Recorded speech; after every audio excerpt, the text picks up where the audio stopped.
So my biggest takeaways from our first trip to China as Red Rover and Coastliner was that it's a very different market in a lot of different ways,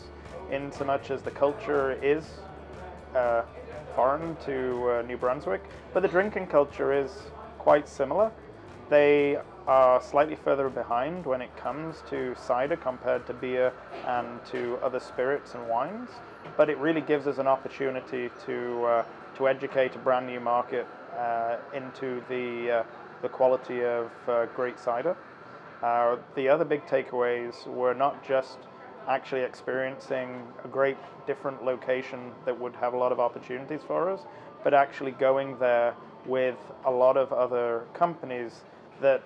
like us, want to grow at a very positive rate, and get the time to actually chat with them and understand a lot of things closer to home and some of the synergies that we could have with their companies as well as with our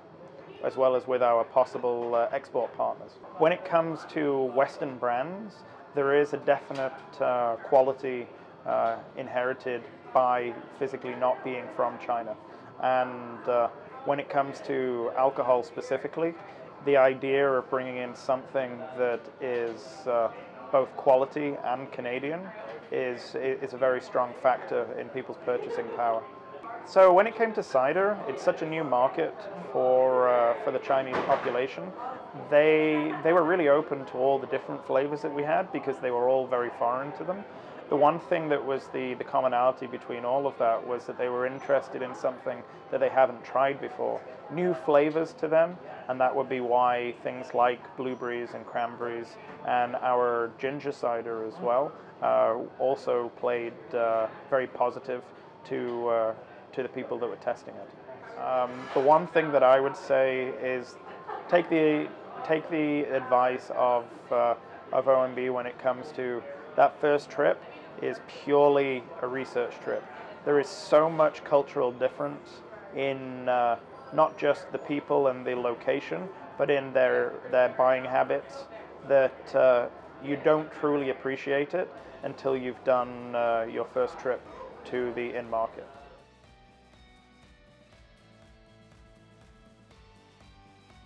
What we're hoping to do now is really solidify what we had initially looked into in November and start to try to look for an importer, but also possible distributors for our product. So the great thing about ONB, and before when it was economic development, is that they can put you in touch with a lot of different areas of the industry that you wouldn't normally be able to reach out to. They can give you additional support, and not only support both financially, but also in a knowledge base that they have access to. So from the very beginning of Red Rover, we've been dealing with ONB, and from our initial caseworker, who was called Ryan Ingram, who's still with ONB, all the way through to our current, Alexa Power, they have supported us through the intricacies of actually gaining the funding, but also given us advice on the best ways to leverage it. Hi, I'm Adam from Red Rover Craft Cider and Coastliner Craft Cider, and I'm NB proud.